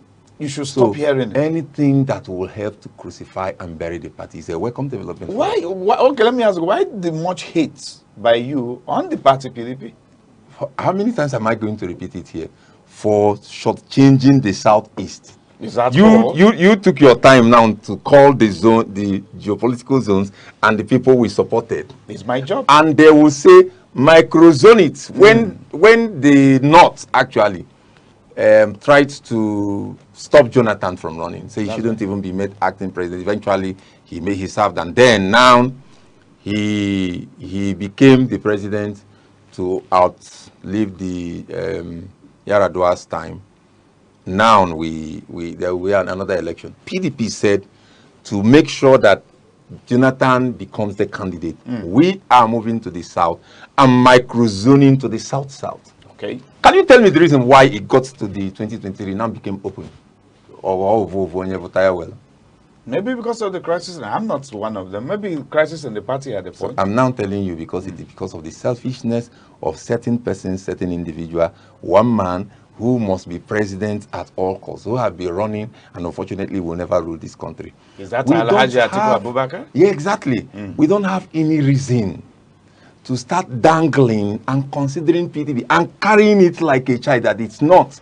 We don't have any reason to come anywhere in the Southeast, National Assembly or states or local government and still hear anything PDP. So Peter Mbah sustained it by chance that this is the only party through which I can become governor, and he has held sway for them. He should have discarded the party long before now. Because he has held and sustained it till now, he has tried. For people like me, it's congratulations to him. Okay, the signals are coming. We need to go on a very quick, short break. We shall return. The conversation will continue with Onyedika Abo. So stay with us, dear viewer. Don't go away, please. Hello, I'm Debra Wakoba. I am Chidimike Mede. I am Uche Osai. Only my brother. My name is Obo Obina Samson. Please keep watching Aneke TV. Or you can visit us on our socials like Instagram, Facebook, X, TikTok, or YouTube, all at Aneke TV. This is Aneke exactly TV. We move with the world. Okay, I just to Navata Tinubu. Okay, Fugo. The commander-in-chief. Aneke TV, keep going.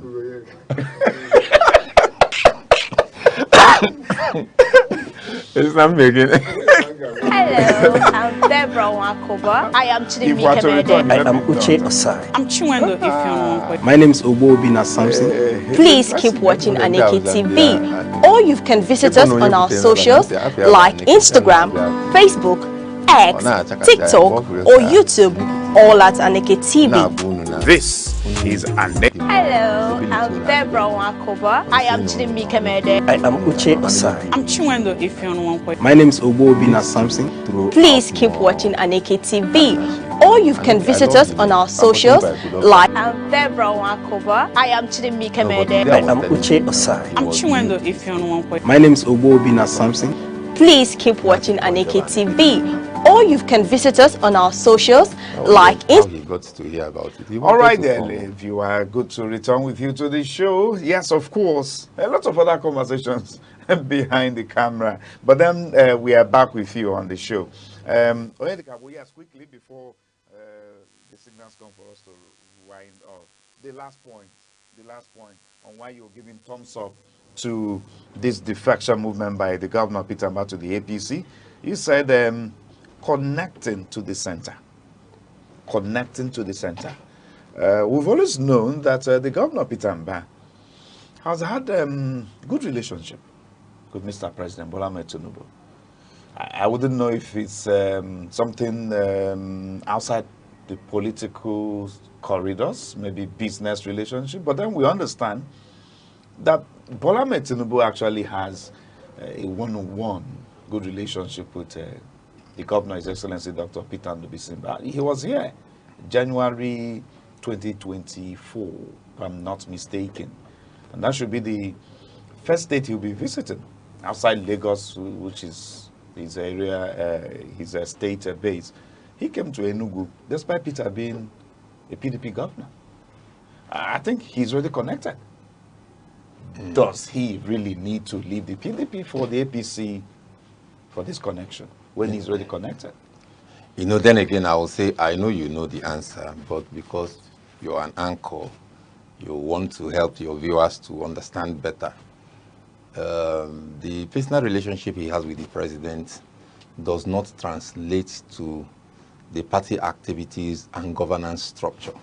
He can walk into the president any time. There are certain protocols which might not be observed. When it comes to the governance itself, Mr. Bola Ahmed Tinubu is the president and is one man. Yes. With the powers he wields and his office, there are also certain things he might not always be there to do. That there are things that need the parastatals of government, ministries, government functionaries, and what have you. So when you look at all those things and the bureaucracies in them, you don't think that, oh, the president has seen that the governor called, if he's free, picks it immediately, or he misses the call and returns it. Yeah, Mr. Governor, I missed your call. They will have a chat. Now, would he always want to reach the president when it has to do with Federal Ministry of Agriculture and State Ministry of Agriculture having to collaborate in a program that will enrich the people of Enugu State? Would he always be there when, like I told you, there are pre-discussions before the one that comes to the public podium? Would he always be there to say, Ndi Enugu would actually want to benefit from this, and they are not having the prior information before it premieres on air and what have you? Except a person who is a political amateur or in kindergarten when it comes to do with politics. There's no gainsaying. You can't wish it away. That there are certain benefits. Like I said in my introduction, you might be saying that, oh, it ought not to be that yet. We've not gotten there yet. We are where we can still see the mindset of people in politics, people who are also party affiliated, people who are having to do things just like we do even here in Enugu, that there are certain government opportunities. You first of all consider those who you know. You first of all consider people who are close to you. What it ought to be, which I've seen happen even in Enugu State, where people write letter not knowing any person, went and dropped it and got the attention of Governor Pitamba. Now, but that is because one man says, I want us to disrupt the system that have been in place before now. We cannot continue, because there's also this one I told you, that lesson aspect is even very important. We cannot also continue to say, why not do it our way when we are not the men behind the wheel? Peter, who also has a lot of things at his disposal, intelligence, report, and intels, also know that there are certain things that will work easier and easiest when the state is connected to the center. There are basic things that, of course, nobody is denying him the allocation. Nobody is denying him the asset. When the president came here the first time, he said, I don't care your party. Once you're working, you're my friend. I can come to your state. But Peter also knows that the relationship the governor and the president had will not be enough for his state. So what he's doing now is for Ndi Enugu. You need also, like those of them who are working, though not a politician, but because I supported Peter, there are certain things I do when it comes to the podium and the corridors of power here now. I can walk into the government house. There's nobody, there are very few people there that don't know me. Why? I supported this governor.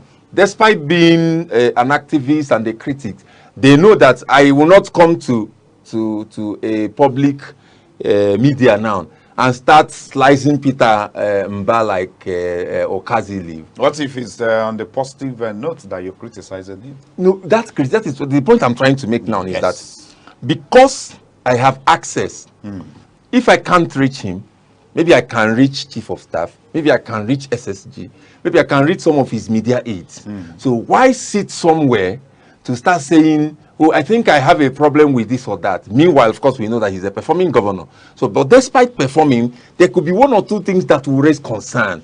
You have access to do that. Now, it is in the state. Now that he's connected to the center, I can do that not only in the state, but also in Abuja. I can have opportunities I'm aware of, that there are ministries or certain funds that maybe international fund or federal government fund that our people are not assessing very well. I don't need to start telling the governor, tell president who you have a good relationship with. I can directly call the ministry involved. And they're seeing it, okay, these are our people. You will not come and start telling everyone in the ministry, in the government agencies, how to run things. We are still people who are very affiliated to religion, party, and what's the other one? Ethnicity. You know, so, but I hope that one day we will not consider a person. We won't judge by where you're coming from. We will not look at the color of your screen, but the content you carry. Until we get what is available now is that you need. That is why people support political parties. That you need to be affiliated to the party and the ruling class in the state for certain things to work for you. All right. So it's a smart thought that Peter says Enugu has been disconnected from 2015 till now. They need to plug in to the center, to Abuja. Okay, for more dividends from almost winding down, but I wouldn't let you off without taking you back to where we started off at the beginning. You said it was a welcome development, very welcome, as well as maybe an issue of concern. But Good. before we come to the concern, in the southeast at the moment, this is the last state standing with the PDP. So Enugu is gone, so PDP is gone in the southeast. But then we know also that in the southeast, states like Ebonyi, Imo have been connected to the center.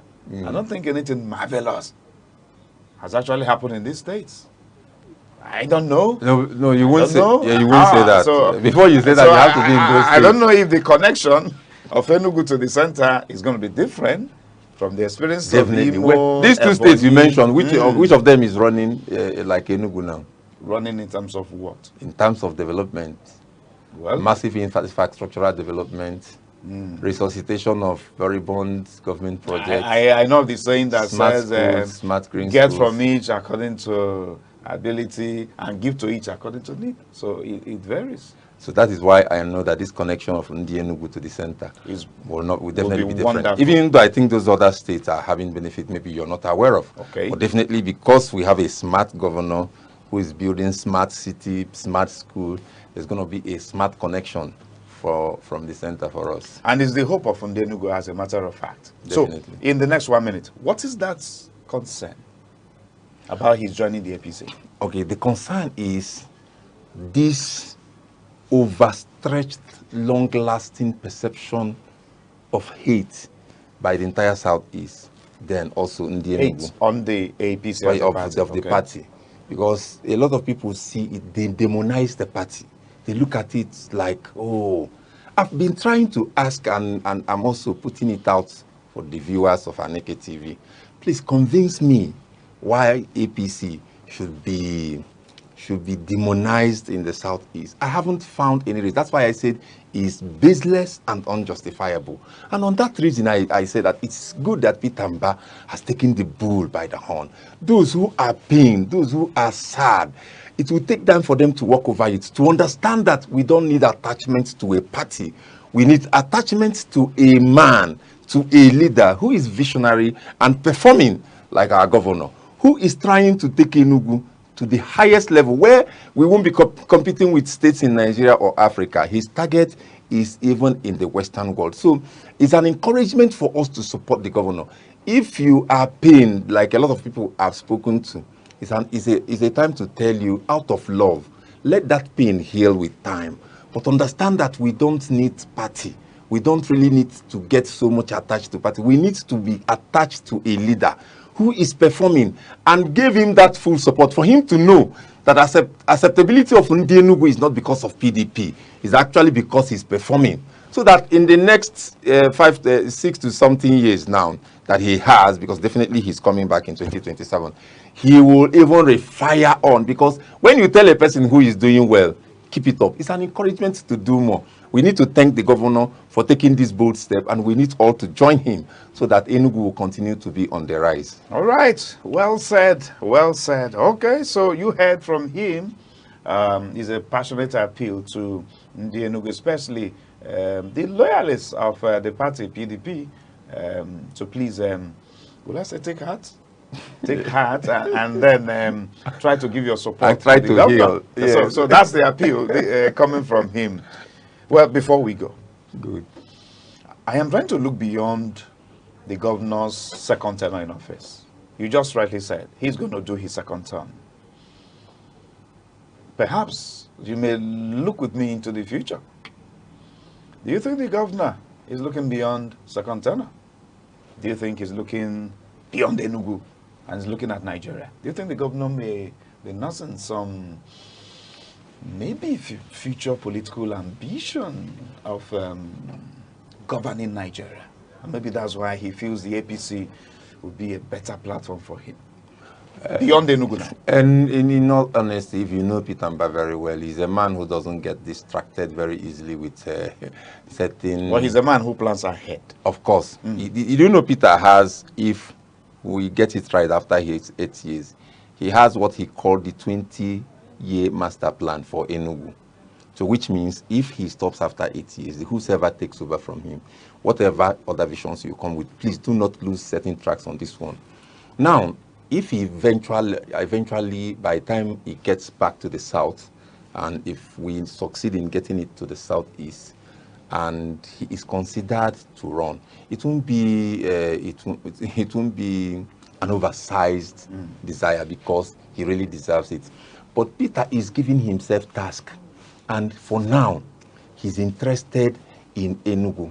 And that is why he's not getting distracted by certain political hula balloons that fly here and there. So, well, if he feels that maybe in the future I would like to rule Nigeria, that's a political ambition and it's a welcome development. All right. But the most important thing is that his main focus now is Enugu. So let's draw the curtain at that point. So thank you very much, Aneke, a political affairs analyst, for coming to talk to us on Aneke TV today. We look forward to having you come. It's interesting actually conversing with you, honestly speaking. So dear viewer, you've heard it. Governor Peter Ndubisimba of Enugu State finally has left the PDP. He's now in the APC. So we'll look ahead to see what good that brings for Enugu. I mean, in his speech today, he said it's all about Enugu. So let's hope that tomorrow is here already. My name is Chris Anibogo. Bye for now. Instagram, Facebook, X, TikTok, or YouTube, all at Aneke TV. This is Aneke TV. We move with the world.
Ibai.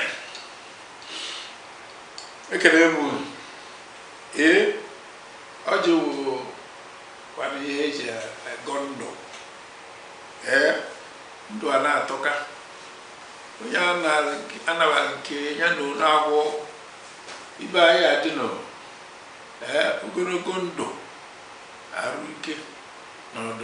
Ọdụmma ihe eji ene ndụ anya na onye nwere ihe eji ene ndụ anya na-erufuta nwere ya ịmara na nsogbu rere ya olise bụ anyị na-ekene gị Chukwu okike onye ogologo ndụ na ogologo anya na-ahụ udo na ọchịchị anyị na-ekene gị na-ekene gị maka tata na-ayọ maka echi maka na ọsọ maka ebe echi anya mara na ya dịka echi na echi anaghị agwụ agwụgwụ na ihe ya adịrị anyị mma ọ ya dịrị onye ọ na mma edịkwazị ọgbaghị nọ ya ahịa na-anọdụ na n'Igbo eke oyi nkwọ awụ na ọdọmma ndị be anya onwekwana ihe ọzọ na anyị enye ndị ichie jupụtara na be anyị amechi na ọ bụ ọkụ na anọ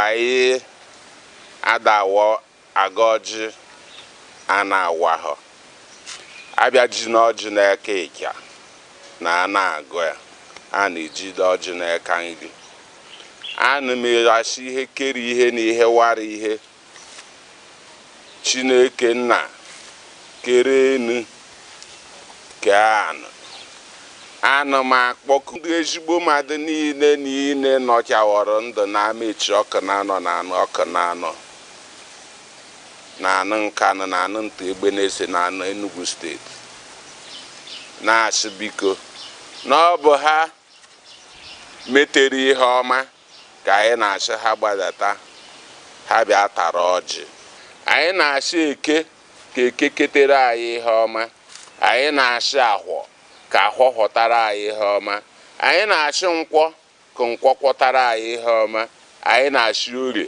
ka orie rutere anyị ihe ọma ihe ndị a niile ka anyị na-arịọ nna sị ka ị bịa mere anyị wetere anyị udo n'ala Igbo wetere anyị udo n'ala Naịjirịa wetere anyị ịhụnanya wetere anyị ọganihu wetere anyị ihe niile bụ ihe na-eme obodo adị mma nna biko ihe ndị a ka anyị na-arịọ kwetewo na imewere anyị karịa ka anyị rịọrọ n'ịhwa Chineke nna kere enu ka ana bụ Chukwu okike abịama ndị be anyị ọjị abịa anyị na-ekene osebụrụ ụwa ekene Chukwu okike nna ketara anyị oge kere igwe ka anyị na-ata ọjị anyị chọrọ iwe ọjị ị na-awa n'otu awa n'ibe asị ka ị goziela anyị taa ka ihe ọma hụkwa ngwute anyị na-akpọku ndị nna nna anyị ha bụ abụ ndị mere ọhụma goziela anyị Eke gozie Orie gozie Nkwọ mee ka ndị ọbụla na-agagharị na-achọghị ha ga-eri mee ọhụma na ndị sokwa ụzọ ọtọ ndị kwụkwara ụzọ na-eje n'ụzọ kwụrụ ọtọ soro ka iwu Chukwu ji wee dị Chukwu na anyị siri ka anyị wụọ gị a kata nde udo na ọgụ na aga m niile ka ọ dịrị anyị mma ndewo anyị na-ewepụta ile ọjị na-egosi ụmụnna anyị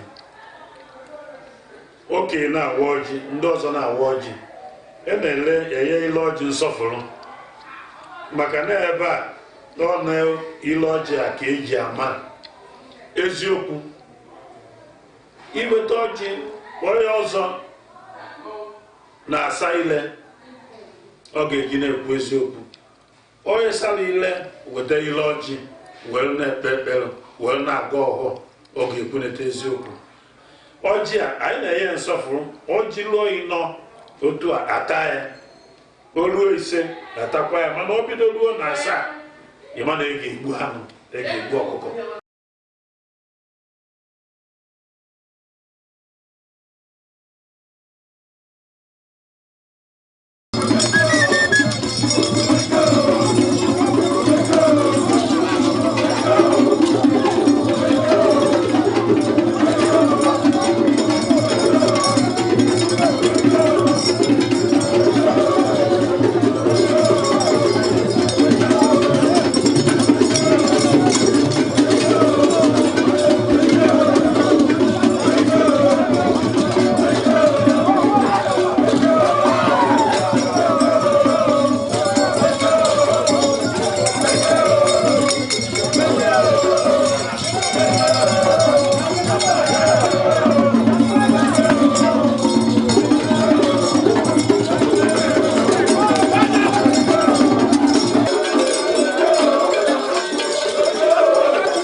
Kenny, also on our one, also to my lesson on our one.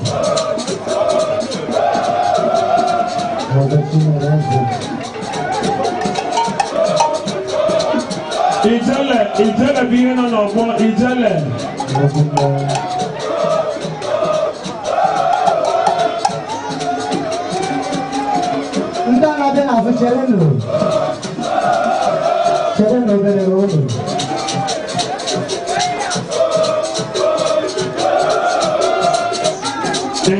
Ijele no no go, Ijele being on our one. People, they refer to Yana men. They refer to Yana men. Also, in a man called Sokoto Debude.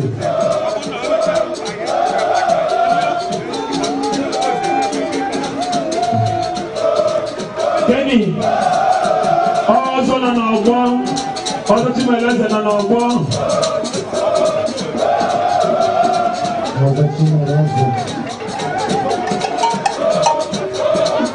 Ijele being on our one, Ijele.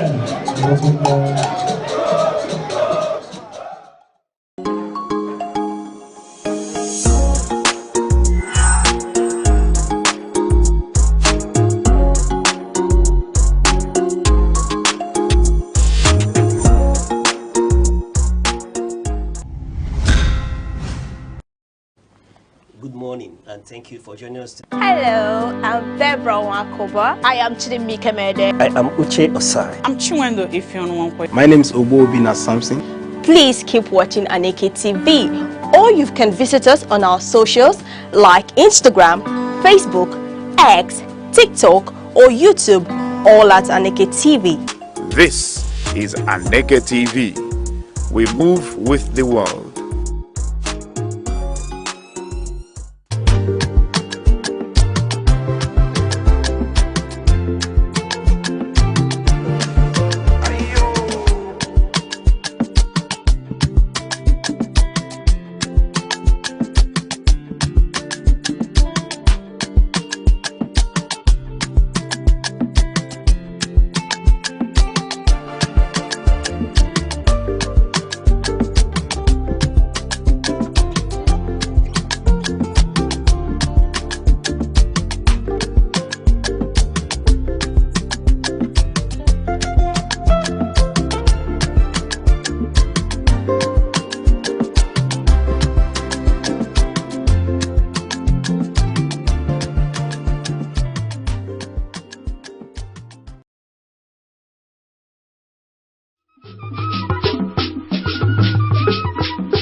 The red cap is a powerful symbol of authority, tradition, and chieftaincy.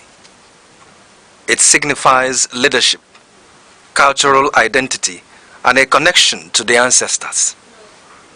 The red cap